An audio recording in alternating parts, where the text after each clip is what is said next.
friend of mine wanted to treat me for a suit, and I said, well, I have enough clothing. I'm not really interested in making any more bespoke clothing. And he said to me, I want to take you to this tailor in Paris. I was like, okay, we'll go. So I walked in, it seemed like every other bespoke tailor, and I was very much, okay, fine, I really don't want anything. Interesting enough, there was a velvet jacket, had a very 70s vibe that was sort of on a rack or on a bust for him. I said, do you mind if I try this on? And I put the jacket on and I fell in love. And that was the beginning of the story. It was a purple velvet double-breasted shawl dinner jacket with a super high armhole, an amazing cigarette shoulder. And I thought, God, no one can make clothes that fit this close to the body and be this sexy. And my love affair with Cifonelli started, and that's why I'm here now today.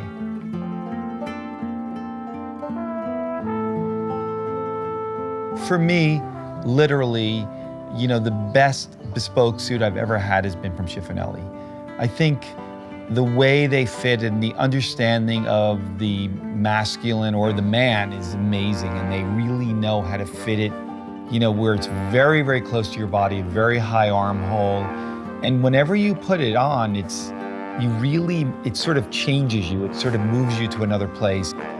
And I think they just figured out something a long time ago, how the suit becomes part of you opposed to you wearing the suit. It's like you and the suit, there's a marriage and it happens and you love the clothes. And I pretty much will wear the clothes till they're down to the threads. I love what they do and I believe in this silhouette, and I think there's something very timeless about it. Ralph, for many years, has had clothes made at Anderson and Shepherd, and he had clothes made at Doug Hayward on Mott Street, which is now the Rubinacci shop. But, Ralph really loved the stuff that Doug Hayward made. And he hadn't had a suit made in probably 8 or 9 years. And I said to him, it took me almost a year. I said, Ralph, I really found this tailor that I think you really would love. I think you would really, once he put the clothes on you, I think you'd really get the sense of what it's about. And he's like, no, I'm not interested. I don't really want to do this. So I convinced him to have Lorenzo come in and fit him for a suit. First fit was a struggle. Once he got it on him and he wore it and he saw the reaction, he fell in love with it. And now basically all of Ralph's clothes are from Lorenzo or from Cifonelli. So it's something that sort of, once you taste it, it's almost becomes there's an addictive quality to it. And I think it's amazing what it can do to you, how it makes you feel. My job as a creative director is to interpret the brand.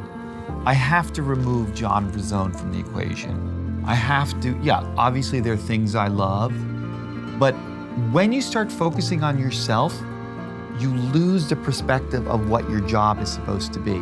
So when I create something, I'm not sort of creating something for me. Although I may love that item and may love to wear that, I'm creating it to do justice to the brand. I almost feel like Fellini. I'm creating a movie. I'm filling in the blanks. I'm creating a situation. I'm creating a lifestyle. I'm creating a love for something. And for when someone walks into the store, they say, oh my God, I love this. I'm now working for a label that was created in the 1800s. So it's interesting when you're really put on the line and you're told, okay, let me see what you can do with their DNA and make sense of it. And I don't have anyone to answer to, or I don't have anyone to sort of say, oh, does this look good? Does this look bad? So it's really my head. And I think that, I've been able to sort of combine both the old school mentality and the modernistic to create collections or create a wardrobe that the modern man feels comfortable wearing. And after the show, both Lorenzo and Massimo said to me, John, it's amazing. He said, our grandfather / great-grandfather would have been very proud of what you had to say. And I felt really moved by that. For fall last season, I had this idea that you're a prince and you inherited all these amazing clothes and these trunks and you recut them for a modern gentleman.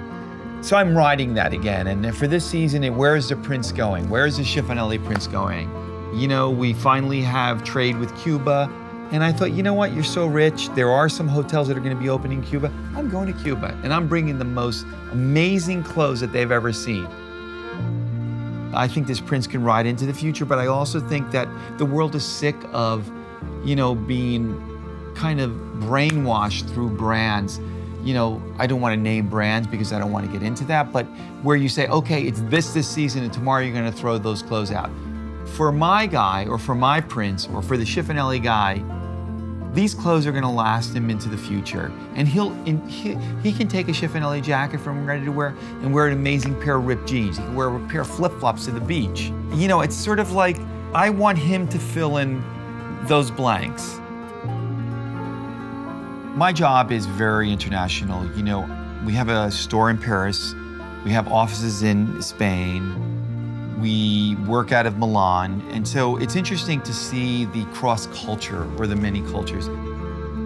But interesting enough, when you come to Milan, you very much have to become part of the city. You have to walk. You have to have coffee. You have to get the sense of what the city's about.